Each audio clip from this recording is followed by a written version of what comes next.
Di ko naman sasabi. Mas focus mo lang sa ano.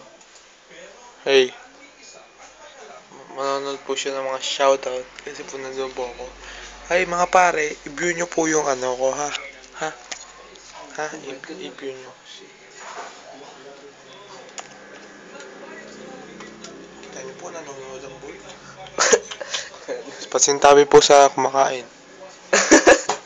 Wow. Fucking face! Laki na gusto.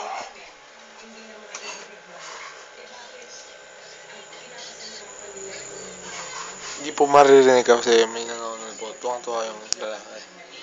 Yeah. This fucking bitch.